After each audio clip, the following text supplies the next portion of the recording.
몇 년 전에 TV 프로그램 중에 백종원의 골목식당이라는 프로그램이 있었습니다. 혹시 보신 분이 계실지 모르겠어요.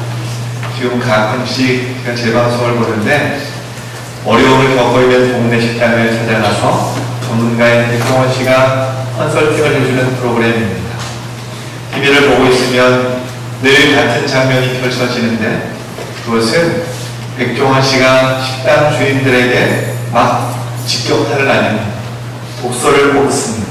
예를 들면 사장님은 장사의 기본이 안 되어 있어요. 감자탕 집에 가서는 시래기에서 쓰레기 맛이 나요. 사장님은 식당 하면 안 될 정도로 요리를 못해요. 김치찌개 집에 가서는 이렇게 얘기를 해요. 또 막걸리 집에 가서는 무슨 막걸리에서 식혜 썩은 맛이 나요. 이렇게 얘기를 해요. 또 피자 집에 가서는 사장님은 장사를 하면 안 되는 모든 정보를 다 가지고 있어요. 이렇게 독서를 뽑습니다. 그런데 더 놀라운 것이 무엇이냐면 개인적으로 그러다고 해도 소화시키기 어려운 말들입니다. 전 국민이 보는 앞에서 저렇게 독한 말을 들었는데도 식당 주인들이 전혀 상처를 받지 않는 것입니다. 신기했습니다. 우리는 아무것도 아닌 말에도 쉽게 상처받고 아파하고 힘들어하는데 백종원 씨의 그런 모욕적인 말들 독서를 듣고도 식당 주인들은 더 열심히 일을 합니다. 왜 상처를 받지 않을까요? 답은 간단합니다. 마음에 불타는 열망이 그 식당 사장들에게 있는 것이죠. 지금 식당에 앉아서 이렇게 힘든데 누구의 도움을 빌려서라도 이 식당만 잘 될 수만 있다면 이것보다 더한 도를 나는 들을 수 있다. 전문가의 조언을 듣고 잘못된 것을 고쳐서 꼭 성공하고 싶은 간절함이 그들에게 있었다는 것입니다. 오늘 본문에도 그런 간절함을 가진 한 사람이 등장합니다. 그 사람은 앞을 보지 못하는 소경입니다. 맹인이라고 성경에 나와 있죠. 이 당시에는 소경을 바라보는 문화적, 종교적인 선입견이 있었는데 그것은 하나님께 죄를 지어서 저 사람이 저런 벌을 받고 보지 못한다라는 생각이었습니다. 그래서 요한복음 9장에 보면 제자들이 예수님께 날 때부터 소경된 자를 보고는 예수님, 저 사람이 저렇게 된 것이 죄 때문인 것은 확실한데 부모의 죄 때문입니까? 저 사람 자신의 죄 때문입니까? 이렇게 예수님께 물었다는 것이죠. 누구나 할 것 없이 하나님이 벌을 내리셔서 저 사람을 앞을 보지 못하는 것이다 라고 생각을 하고 있는데 그 어느 누가 그 사람을 도와주겠습니까? 만약에 하나님께서 벌 주신 그 사람을 도와준다면 나는 하나님을 대적하는 것이 되는 것이고 즉시 신성모독죄를 범하는 것이 되는 것입니다. 이런 종교적 신념이 뿌리 깊이 내려진 이 유대인들에게는 아무도 이 소경을 도와주고 싶은 마음이 없는 것이죠. 그래서 거지로 구걸을 해서 살아가야 하긴 하는데 이 사람에게 적선을 주는 사람은 유대인들이 아니고 아무 종교적 선입견이 없는 이방 사람들 혹은 장사치들이었습니다. 그들이 던져주는 한 푼 두 푼으로 겨우 연명을 하고 이 사람은 살았던 것입니다. 또 그렇기 때문에 유대인들이 살고 있는 이 예루살렘 땅보다는 가능하면 이방인의 출입이 많은 곳, 그 당시 가장 활발한 무역로였던 여리고에서 그들은 구걸을 해서 살아갈 수 있는 방편을 마련했다라는 것입니다. 여리고는 예루살렘에서 남동쪽으로 24km, 요단강에서 서쪽으로 8km 떨어진 곳에 위치한 무역의 핵심 도시였습니다. 북쪽으로는 시리아, 터키가 있고 남쪽으로는 이집트에 이르기까지 중개무역이 활발했기 때문에 이방인 장사꾼이 많이 몰려들었던 곳이었습니다. 우리가 알고 있듯이 누가복음 19장에 세리 zaccheo라는 사람이 바로 이 여리고 세리였는데 이 여리고에 살고 있는 세리는 적어도 5개국어는 할 줄 알아야 한다고 합니다.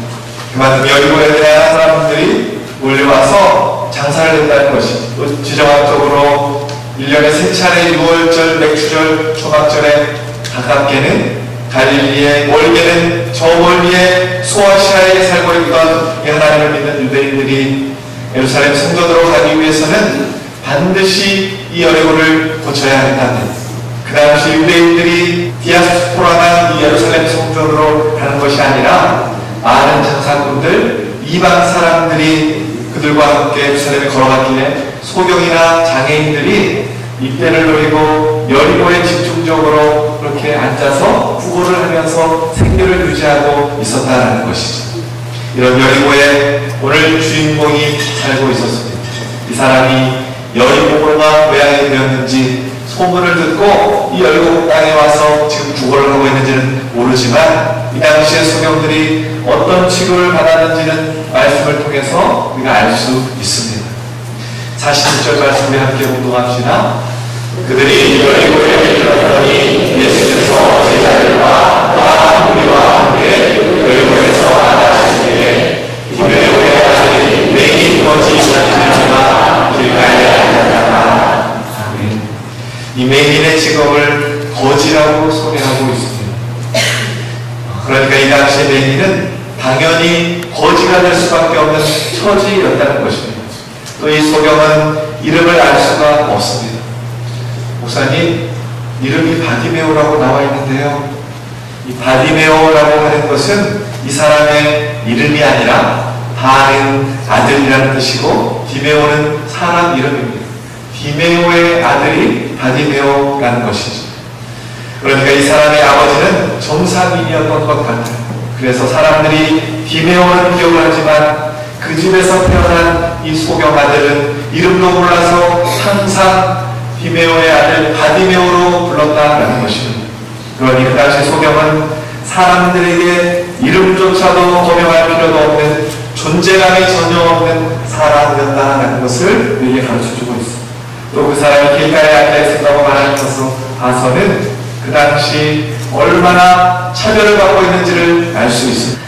그리고 그가 부르짖을 때 사람이 심하게 꾸짖었다는 것은 이 당시 사람들이 아무렇지도 않게 이 소경을 꾸짖었다는 것이지, 천대했다는 것입니다. 존재감이 전혀 없고 자기 이름조차도 없이 살아가면서 할 수 있는 것이라고는 구걸밖에 없는데, 그것도 사람들이 꾸짖으면서 멸시하는 이런 삶을 살아가야 했던 이 바디메오에게 있어서 삶의 소망은 어디에 있었을까요? 도대체 이 소경 거지 바디메오가 내일을 왜 기다려야 하며 왜 그 사람들의 핍박을 참아내야 하는 이유, 소망이 어디에 있을까요? 바디메오는 살아나야 할 이유가 단 하나밖에 없습니다. 죽지 못해 사는 것입니다. 그런데 하루는 구걸을 하고 있는데 평소와는 분위기가 좀 다른 것입니다. 앞을 보지 못했기 때문에 사람들을 볼 수는 없지만 사람들의 웅성거리는 소리가 일반적인 많은 행객들의 소리와는 달라 보였습니다. 그래, 도대체 무슨 일이냐? 라고 주변의 사람들에게 물었더니 예수님 때문이라고 그렇게 가르쳐주는 거예요. 그 사람들의 웅성거림의 이유가 예수님 때문이라는 이야기를 듣고는 바디메오의 마음속에서부터 이때를 놓치면 안 될 것 같은 절박한 마음이 부릴 듯 일어났습니다. 왜냐하면 그전부터 그는 예수님에 대한 소문을 들어서 알고 있었습니다. 나사렛 예수가 누군지, 어떤 일을 행했는지, 어떤 기적과 이적을 행하셨는지 앞은 보이지 않지만 많은 병자도 일으키고 죽은 자도 살린다고 이 나사렛 예수가 안전뱅이도 일으킨다는 소문을 그가 들었기 때문에 혹시 이분이라면 내 눈도 뜨게 하실 수 있을 것이다 라는 행복한 상상도 해본 적이 있었습니다. 앞을 보지 못하는 이 장애 때문에, 힘겹게 절망감 때문에 하루하루 죽지 못해 희망 없이 살아오고 있는 그때 예수님에 관한 소문이 들려오고 지금 예수님이 내가 살고 있는 이 마을에 들어왔다는 소식이 전해진 것입니다. 바로 그 소망에 거론되는 예수님이 지금 여기 근처에 와 계신다, 기쁨의 소식이 그에게 들렸습니다. 예수님은 갈릴리에서부터 예루살렘까지 7번 방문하셨는데 이번이 십자가의 대로 돌아가시기 위해 마지막으로 올라오고 계시는 시간이었습니다. 그래서 십자가의 길인 줄 모르고 왕으로 가는 줄 알고 많은 사람들이 뒤를 따르면서 지나가면서 그렇게 소리로 이야기를 하는데, 이제는 예수님이 갈릴리 고향으로 안 돌아가시고 예루살렘에 가셔서 왕이 되신답니다. 이렇게 소문이 그렇게 조용하게 이야기를 하는 거예요. 이 소리를 듣는 순간 이 바디메오가 더욱 간절해졌습니다. 아, 이번이 마지막 기회구나. 이번에 가시면 다시 못 돌아오시는구나. 내가 이번에 놓치면 내 눈을 뜰 수 없겠구나. 이 기회를 놓칠 수가 없겠구나. 그런데 문제는 예수님이 어디만큼 계시는지를 볼 수 없어서 알 수 없다는 것입니다. 그래서 자신의 존재를 알 수 있는 유일한 방법은 큰 소리를 지르는 것밖에 없었다는 것이지. 그래서 온 힘을 다해서 예수님을 부르기 시작합니다. 47절 말씀 함께 공동합시다. 나사렛 예수시라고 소리 질러 이르되 다윗의 자손 예수여 나를 불쌍히 여기소서. 아멘. 무작정 외쳤습니다. 사람들은 지금 예수님을 따라가고 있는데 거지 한 명이 자꾸 시끄럽게 부립니다. 야, 좀 조용해라. 윽박 지르기 시작합니다. 48절에 많은 사람이 꾸짖어 잠잠하라 하되 많은 사람들이 이 소경의 외침 소리를 듣고 잠잠하라고 꾸짖었다는 것입니다. 한 사람만 이야기해도 주눅이 들 텐데 많은 사람이 잠잠하라고 꾸짖을 정도면 이 바디메오가 얼마나 특별하게 남다르게 큰 소리로 외쳤는지 우리가 짐작해 볼 수 있는 것이지. 바디메오는 사람들의 그런 꾸짖음에도 전혀 주눅이 들지 않습니다. 오히려 더 큰 소리로 외치기 시작합니다. 48절 말씀 다시 한번 공부합시다. 그가 더욱 크게 소리질러 이르되 다윗의 자손이여 나를 불쌍히 여기소서 하는지라. 아멘. 여러분, 바디메오가 했던 말은 특별한 말이 아니었습니다. 다윗의 자손이여 나를 불쌍히 여기소서, 이 한 문장의 짧은 말을 끊임없이 반복해서 외쳤습니다. 이 원문을 살펴보면 이 꾸짖었다는 말과 소리 질렀다는 말의 시제가 완료형이 아니라 미완료 진행형으로 되어 있는데 무슨 말이냐면 많은 사람들의 꾸짖는 소리와 바디메오의 외치는 소리가 계속해서 끊임없이 반복되어지고 있는 상황이었다는 것입니다. 사람들이 막 조용히 하라고 꾸짖습니다. 그러나 그런 꾸지람 속에서도 아픔 속에서도 이 소경이 더 큰 소리로 부르짖으니 어떤 일이 일어나냐면 예수님의 발걸음이 멈추어 서셨다는 것입니다. 여러분 상상해 보세요. 예수님의 발걸음을 세우는 그 부르짖음, 여러분 대단하지 않습니까?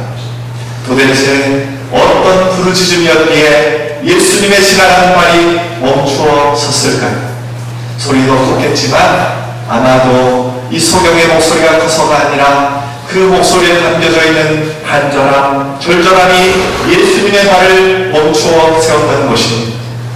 이제 다시 오지 않는 마지막 기회, 이건 놓치면 나는 끝이다. 이제는 다시 돌아오지 않으실 예수님, 이 기회를 절대로 놓치지 않을 거예요. 그렇게 속으로 생각하고는 자기의 있는 힘을 다 모아서 절규하는 마음으로 부르짖는 소리였습니다. 이 소리는 온몸으로 부르짖는 소리였습니다.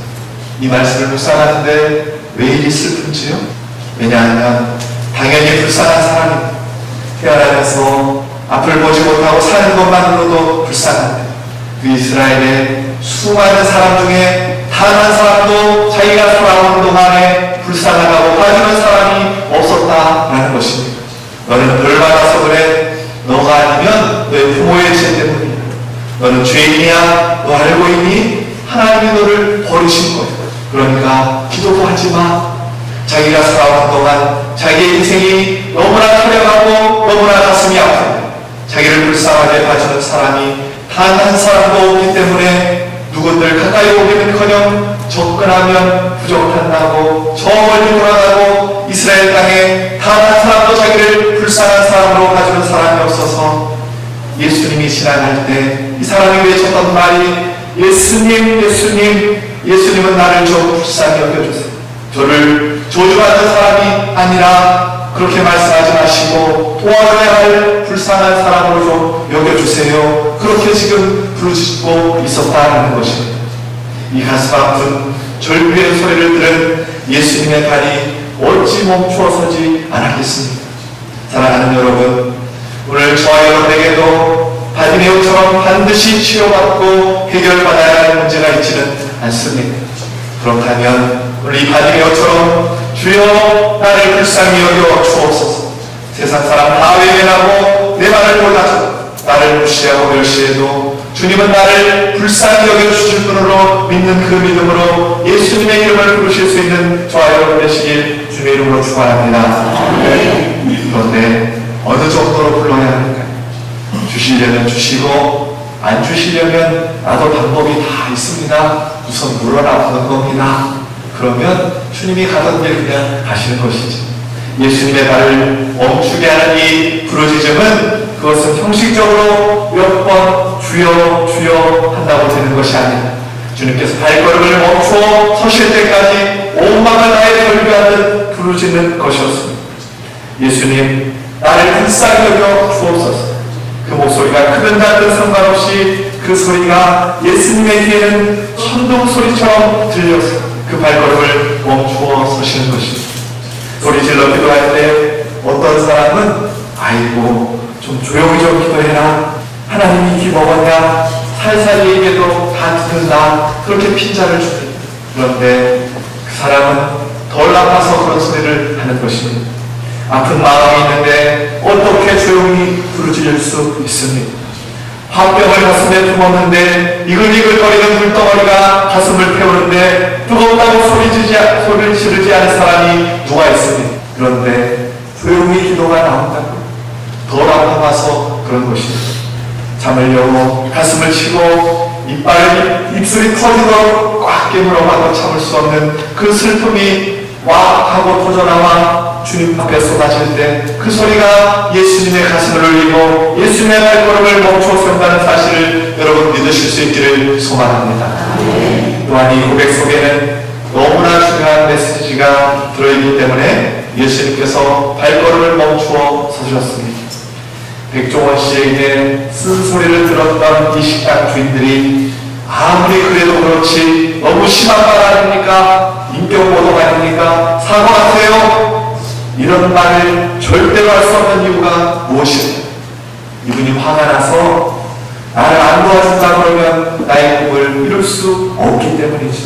지금 많은 사람들이 바디메오에게 꾸짖어 잠잠하라 그렇게 지적을 하는데도 왜 그가 더 큰 소리로 이렇게 외치는 것일까요? 자신을 꾸짖는 소리에 아랑곳하지 않고 더 큰 소리로 다시 위세자선 예수여 나를 불쌍히 여기소서 이렇게 외치는 힘이 도대체 어디서 나오는 것일까요?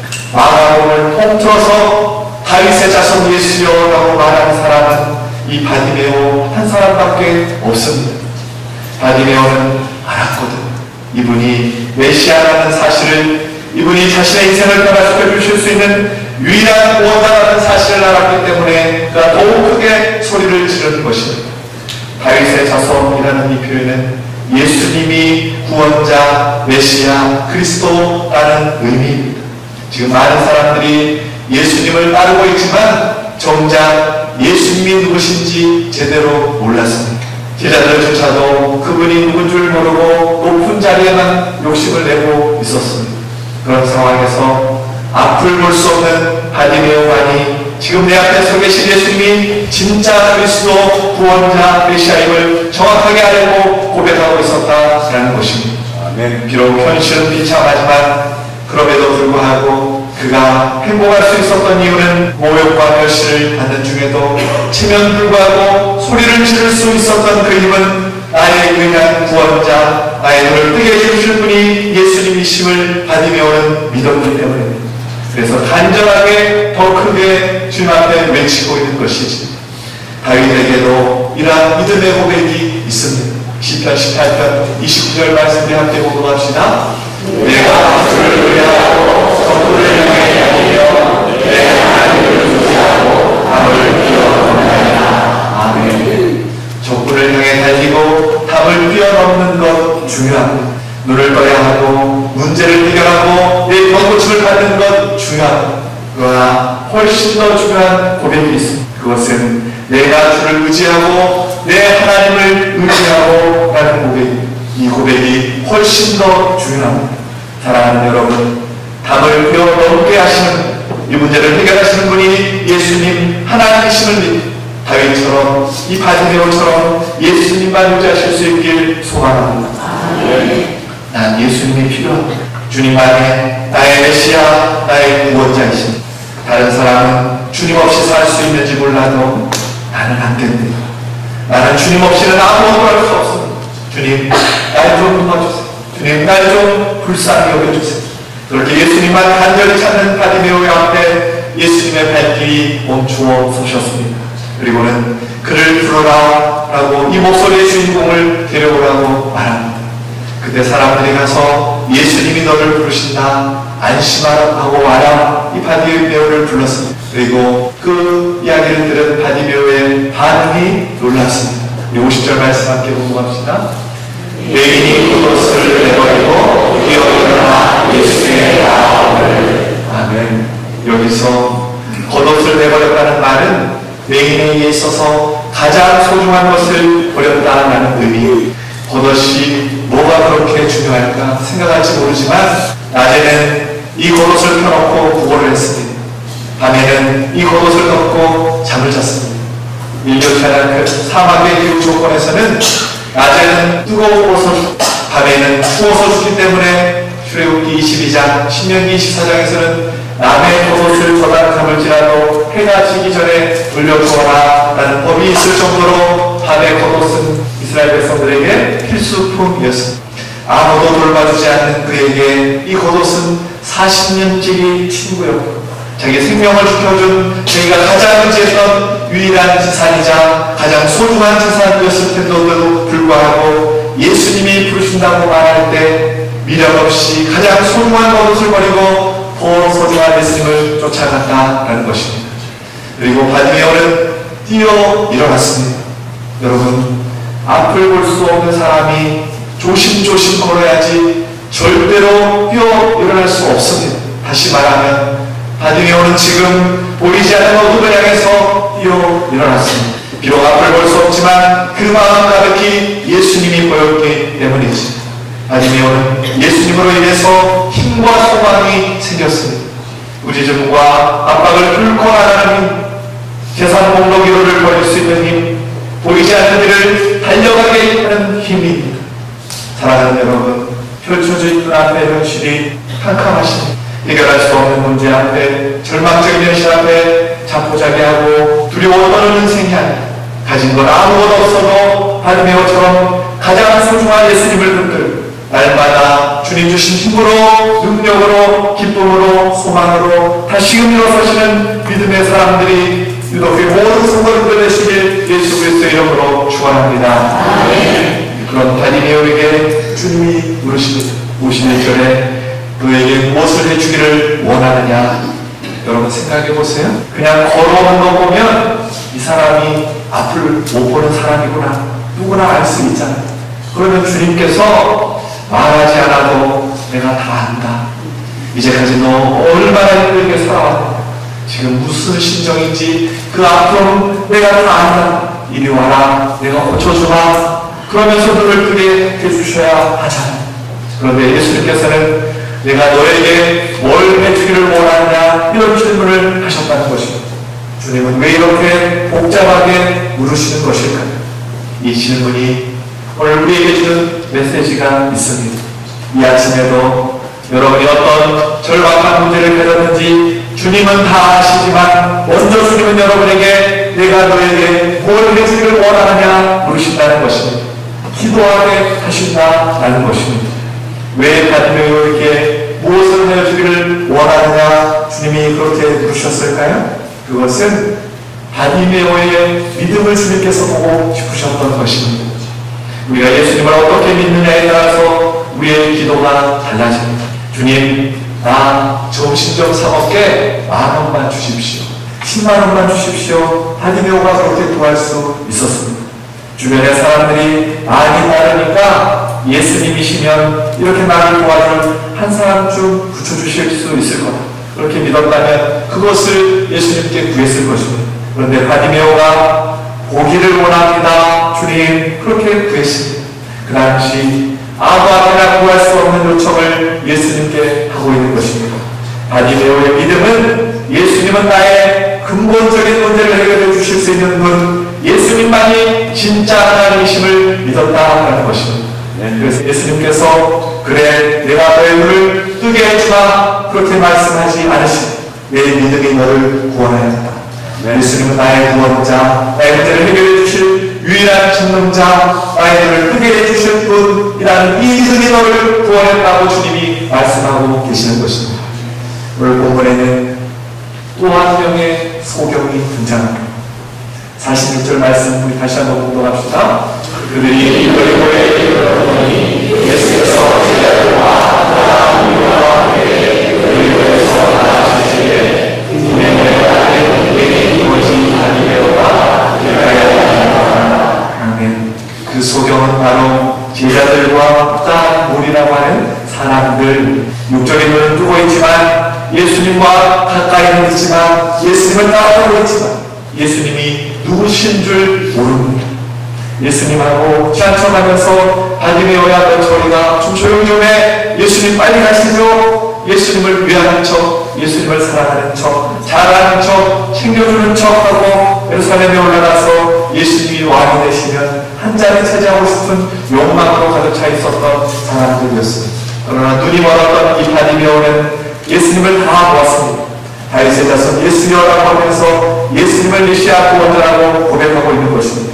눈을 감고도 멀리서도 예수님을 메시아라고 제대로 보고 있었다라는 것이죠. 또 예수님은 나의 눈을 뜨게 하는 능력을 가지신 분이시다. 예수님 안에 있는 능력도 이 바디메오는 보았습니다. 그리고 나를 불쌍히 여겨주세요 하면 반드시 나를 불쌍히 여겨주실 분, 예수님의 사랑과 긍휼하심도 이 바디메오는 다 보았습니다.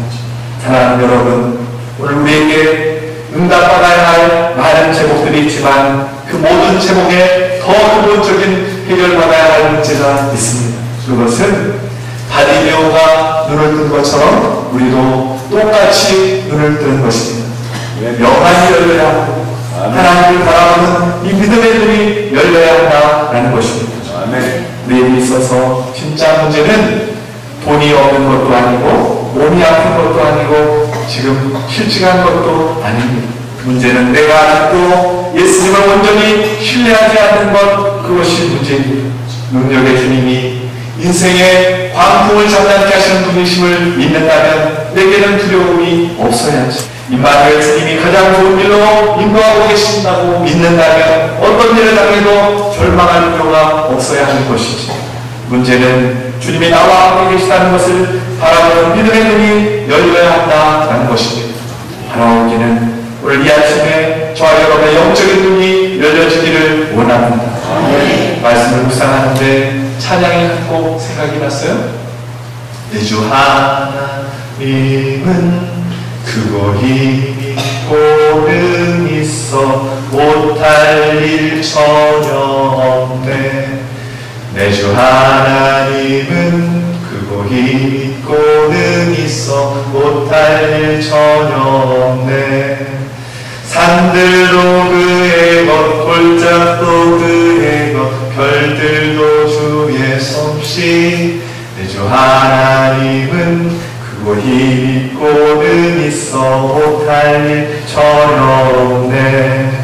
아멘. 여러분 아멘이십니까? 아멘. 그 주님이 나와 함께 하심을 믿고 금치 못하게 없으신 그 주님과 함께 말하고 행동하고 동행하는, 그래서 어떤 문제를 만나도 괜찮아, 하나님께서 좋은 것 주시고 좋은 길로 인도하시고 나는 믿어 분명히 합력하여 선으로 바꾸어 주실 것, 걱정하지 마. 넉넉히 이겨내시는 믿음의 사람, 우리 유독의 모든 성도님들 되시길 예수 그리스도의 이름으로 축원합니다. 46절에서는 앞이 보이지 않는 맹인으로 길가에 바디메오가 앉아있었습니다. 그런데 52절에 보면 보게 되어 예수를 길에서 따르니라 라고 되어 있습니다. 앞이 안 보여서 길에 주저앉아 있었던 이 바디메오가 눈이 열려서 이제는 예수님을 따라가는 삶으로 바뀌었다는 것입니다. 이 떠지는 것이 중요한 것이 아니라 바디메오의 삶이 전에는 그냥 쫄그리고 앉아있는 삶이었는데 이제는 예수님을 따라가는 삶으로 완전히 바뀌었다는 것입니다. 이것이 중요하다는 거예요. 오늘 우리에게 하나님이 왜 영안을 열어주시는 것일까요?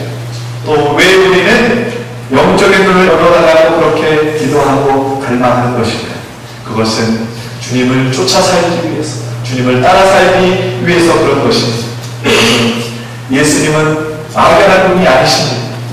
예수님은 실제로 우리의 삶을 인도하시고 구체적으로 이끌어 가십니다. 바리메오가 예수님을 쫓아간 것처럼 주님 가시면 우리도 따라가야 하는 것이지. 이것이 예수님 믿는 사람들의 삶의 모습인 것입니다. 예수님을 믿고도 아직도 나에게 주님을 따르는 흔적이 없다. 나는 예수님을 믿는 사람이 아닌 것입니다. 누구든지 나를 따라오려거든 자기를 부인하고 자기 십자가를 지고 나를 따를 것입니다. 바라오기는 이 한 달도 남은 인생 겸손히 내게 주신 십자가를 지고 주님을 따르는 주님의 참된 제자들이 유독교 모든 성도님들 되시길 예수 그리스도의 이름으로 축원합니다.